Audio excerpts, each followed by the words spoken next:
Hello दोस्तों, आप लोगों का स्वागत है हमारे यूट्यूब चैनल पर। हम लोग पढ़ने वाले हैं इस वीडियो में कक्षा 7 विज्ञान भारती यूपी बोर्ड का अभ्यास 1। इस अभ्यास का नाम है मानव विज्ञान और प्रौद्योगिकी। तो इसका हम देखने वाले हैं अभ्यास प्रश्न। तो इसका पहला प्रश्न है, निम्नलिखित प्रश्नों में सही विकल्प छांटकर अपनी अभ्यास पुस्तिका में लिखिए। तो इसका क नंबर प्रश्न है, खाली स्थान द्वारा मस्तिष्क की जांच होती है। तो इसमें 4 विकल्प दिया है। विकल्प अ है एक्सरे, विकल्प ब है स्कैनर, विकल्प स है अल्ट्रासाउंड, विकल्प द है इनमें से कोई नहीं। तो इसका सही उत्तर हो जाएगा विकल्प ब स्कैनर। तो किसके द्वारा मस्तिष्क की जांच होती है? तो स्कैनर द्वारा। तो इसका स्कैनर विकल्प ब सही हो जाएगा। अगला नंबर प्रश्न है प्रश्न नंबर ख, दैनिक जीवन में उपयोगी है। तो इसका 4 विकल्प है। पहला विकल्प है केवल विज्ञान, ब विकल्प है केवल प्रौद्योगिकी, श विकल्प है विज्ञान और प्रौद्योगिकी, द विकल्प है इनमें से कोई नहीं। तो इसका सही उत्तर हो जाएगा विकल्प स विज्ञान और प्रौद्योगिकी। दैनिक जीवन में विज्ञान और प्रौद्योगिकी उपयोगी हैं। अगला नंबर प्रश्न है ग नंबर, टेलीफोन लाइन की सहायता से जुड़ा नेटवर्क कहलाता है। तो इसमें भी 4 विकल्प है।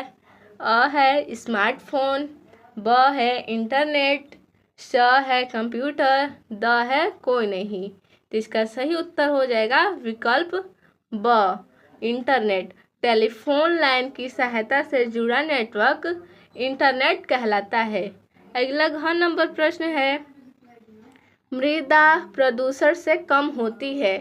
मृदा प्रदूषण से क्या कम होती है? तो इस विकल्प में दिया है। विकल्प अ उर्वरा शक्ति, विकल्प ब मृदा, विकल्प श खनिज, विकल्प द इनमें से कोई नहीं। तो इसका सही उत्तर हो जाएगा विकल्प अ उर्वरा शक्ति। मृदा से कम होती है तो इसका हो जाएगा उर्वरा शक्ति। विकल्प अ सही होगा। प्रश्न नंबर 2 है, रिक्त स्थानों की पूर्ति कीजिए। तो इसका क नंबर प्रश्न है, खाली स्थान द्वारा शरीर के अंदर के भागों की जांच होती है। किसके द्वारा शरीर के अंदर के भागों की जांच होती है? तो इंडोस्कोप। इंडोस्कोप के द्वारा शरीर के अंदर के भागों की जांच होती है। अगला ख नंबर प्रश्न है, खाली स्थान और कंप्यूटर।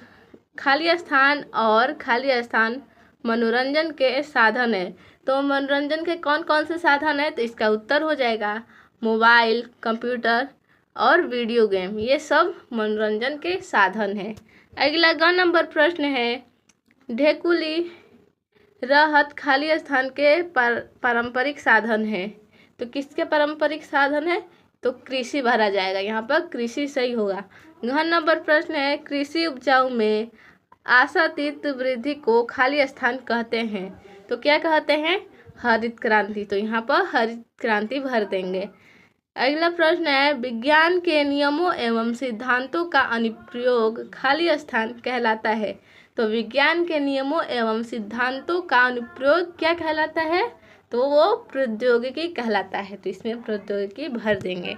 अगला प्रश्न नंबर 3 है, स्तंभ क में दिए गए वाक्यों को स्तंभ ख के वाक्यों से मिलान कीजिए।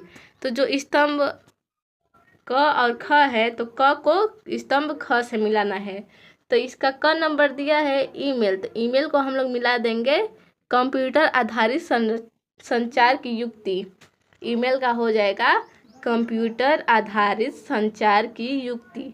और ख नंबर है कृत्रिम उपग्रह। तो कृत्रिम उपग्रह को मिला देंगे दूर संचार व्यवस्था। जो कृत्रिम उपग्रह है उसका स्तंभ ख में हो जाएगा दूर संचार व्यवस्था।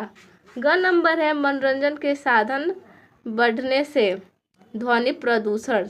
मनोरंजन के साधन बढ़ने से ध्वनि प्रदूषण होती है। तो इसका ध्वनि प्रदूषण मिला देंगे।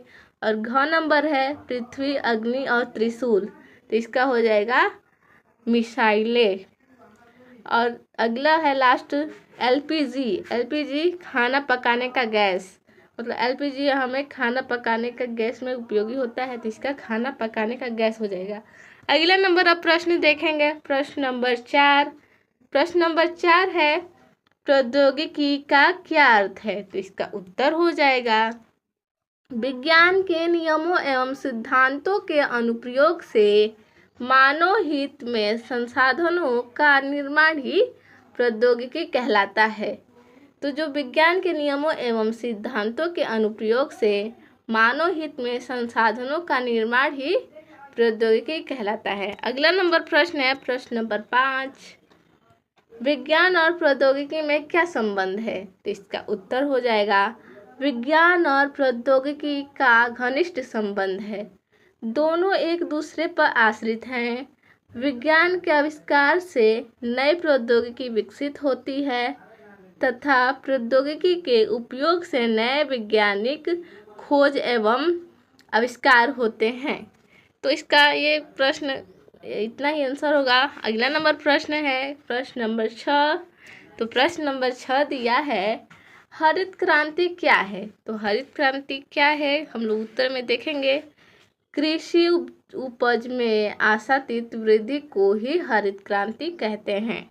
अगला प्रश्न नंबर 7 है राष्ट्रीय सुरक्षा के क्षेत्र में प्रौद्योगिकी का क्या योगदान है, तो इसका उत्तर हो जाएगा राष्ट्रीय सुरक्षा के क्षेत्र में प्रौद्योगिकी का महत्वपूर्ण योगदान है। हमारे देश में पृथ्वी अग्नि त्रिशूल जैसी मिसाइलों का निर्माण और सफल प्रक्षेपण हो चुका है। इनके प्रयोग से शत्रु देशों के युद्ध अस्त्रों को नष्ट किया जाता है। अगला प्रश्न है प्रश्न नंबर 8। तो प्रश्न नंबर 8 दिया है विज्ञान और प्रौद्योगिकी के विकास में होने वाली हानियों को संक्षेप में लिखिए। तो इसमें बताना है विज्ञान और प्रौद्योगिकी के विकास में होने वाली हानियों को, वो भी संक्षेप रूप में। तो इसका उत्तर हो जाएगा विज्ञान और प्रौद्योगिकी के विकास से मनुष्य को केवल लाभ ही नहीं मिला है वरना इससे अनेक प्रकार की हानियां भी हुई है। बड़े बड़े उद्योगों से निकलने वाले अपशिष्टों को नदियों में अथवा भूमि पर विसर्जित कर दिया जाता है जिसके कारण नदी का जल तथा भूमि प्रदूषित हो रही है। कृषि में उर्वरकों और कीटनाशकों के अत्यधिक प्रयोग से मृदा प्रदूषण हो रहा है। अब आगे देखेंगे इसका उत्तर और है स्वचालित मशीनों का प्रयोग बढ़ने से बेरोजगारी बढ़ रही है। जंगलों की अंधाधुंध कटाई के कारण वातावरण प्रदूषित हो रहा है और अनेक वन्य प्राणियों का अस्तित्व खतरे में पड़ गया है। हम लोग अब अगला प्रश्न देखेंगे। 8 नंबर का इतना ही उत्तर था। अब प्रश्न नंबर 9 है दिया है इंटरनेट क्या है, तो इंटरनेट क्या है इसके बारे में जानेंगे। इसका उत्तर हो जाएगा इंटरनेट कंप्यूटर की नवीनतम प्रणाली है। विश्व के हजारों छोटे छोटे कंप्यूटर नेटवर्क टेलीफोन लाइन से जोड़ दिए जाते हैं। टेलीफोन लाइन की सहायता से जुड़े कंप्यूटर नेटवर्क को इंटरनेट कहते हैं। इसकी सहायता से हम घर बैठे विभिन्न प्रकार की विभिन्न विषयों से जुड़ी सूचनाएं पल भर में प्राप्त कर सकते हैं। अगला लास्ट क्वेश्चन है प्रश्न नंबर 10। परिवहन के 4 साधनों के नाम लिखिए, तो इसका हो जाएगा पहला साधन रेलगाड़ी, जलयान, हवाई जहाज, कार आदि। हमारा वीडियो यहीं पर समाप्त होता है, तो धन्यवाद।